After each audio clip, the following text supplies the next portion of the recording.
Hello, welcome back. Time once again for business news. For that, I'm joined on set by Matthew Warren. Hello there, Matt. Hi, Louise. Top story is Cyprus. No surprises there. Yes, that's right. And a bit of a deadline now for Cyprus. The country has until Monday to sort out its finances. That's because the European Central Bank has said that it will stop this emergency funding it's been giving to the banks there unless a deal is in place. Well, the Parliament in Cyprus will be meeting later this Friday to discuss the latest plan. More on that from Catherine Viet.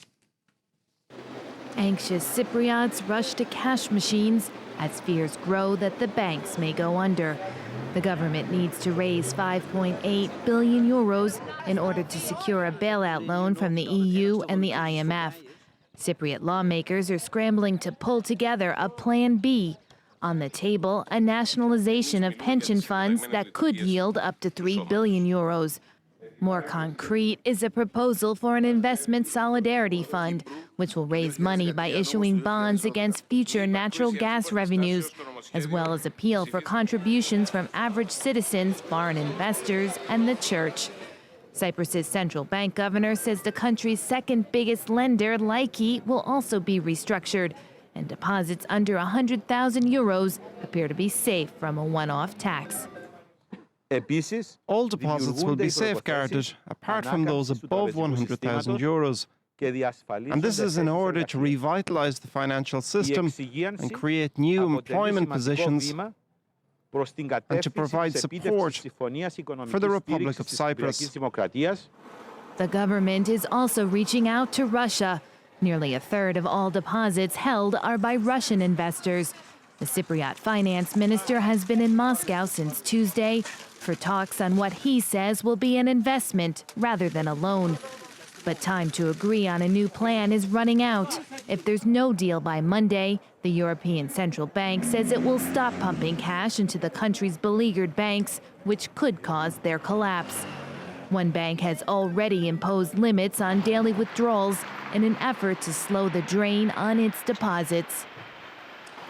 That report from Catherine Viet. Well, we heard there about the Russian potential. We've heard as well that the finance minister, Michalis Saris, has now left Moscow. So hopefully we'll get an update on that when he lands back in Cyprus. OK, Matt, tell us how the markets are reacting to this fiasco in Cyprus then. Well, they've been a bit rattled again by everything that's going on. Wall Street in the US, stocks took a bit of a beating there on Thursday. Those were all down, as you can see. And in Asia as well, the trading session has been a bit mixed. Other factors coming into play. Now, look at the Nikkei, down 2.5%. That's not just Cyprus, also stronger yen there as well, hurting sentiment.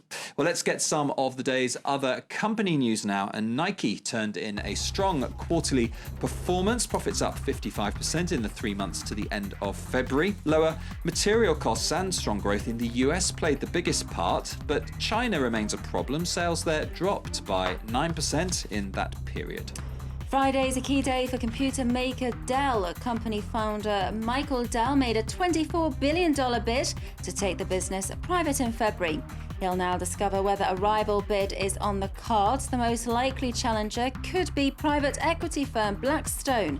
It's reported to be in discussions with possible partners over making an offer. And Friday also crucial for the smartphone maker Blackberry. Its Z10 touchscreen phone goes on sale in the US later today. Well, that product's seen as critical to the company's fortunes after a steep drop in market share in recent years. Blackberry now has less than 5% of the global smartphone market. Back here in France, Matt, it looks like unemployment is still set to rise. Yes, we've been watching it rise over the last year or so. The French Statistics Office says that it's going to keep going up and it will reach a 15-year high by the middle of the year. Now, the reason for that is no growth. No growth in this quarter, 0.1% in the second quarter. Now, what that means is that the figure is likely to hit 10.8% in the first 3 months of this year, rising to 11% by the middle of the year. Now, of course, President François Hollande said that he would turn that trend around by the end of the year. So a lot of work to do there. And you're going to tell us of an innovative way to try and avoid these job losses. That's right. Well, this is a scheme for companies to lend out, in a way, their more experienced, older workers to other companies to help them out a bit. Now, it's a way to prevent layoffs while hopefully giving some companies some more mature heads. This report from Mark Edwards. There's a new arrival in this medium-sized French company. He may be new here, but he's been around the block. This is François Barre. For over a decade, he worked for French telecoms giant Alcatel-Lucent. At 55 years of age, he wanted a new challenge, and for the last 4 months, he's been managing the sales force here. I thought to myself it would be a reinvigorating experience to dive back into a new environment with new challenges. And he's taking advantage of an innovative system where he remains an Alcatel employee but has been loaned out by his company. The system is in place in France to help organisations manage their elder staff. But there are some conditions. The employee must volunteer for the move and it can't be for profit. The large organisation will only invoice a part of the salary as well as itemised expenses. As a result, this company has received an experienced manager at a minimal cost. He'll cost us 56,000 euros and we'll receive a subsidy of 20,000 euros. So in total, we'll have an experienced employee for 36,000 euros a year. There are also benefits for Alcatel besides simply making a saving on his salary. We have employees that now need to work for longer in their lives and are asking questions about this final stage of their careers. And it's a chance to regain that appetite for work and new challenges to conquer and also simply to feel useful. In 7 months' time, François' placement will end. This formula could develop with the objective of fighting unemployment for the over 50s. In France, there are more than 1 million unemployed people in that age category.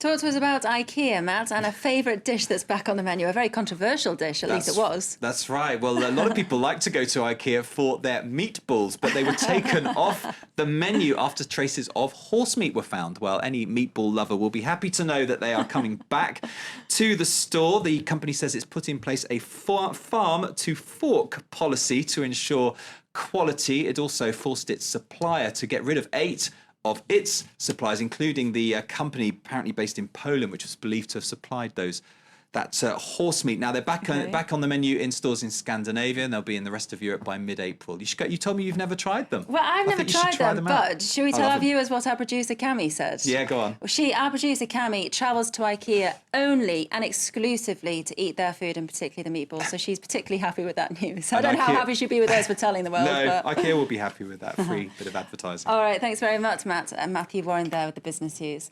Stay tuned, more news and headlines coming up.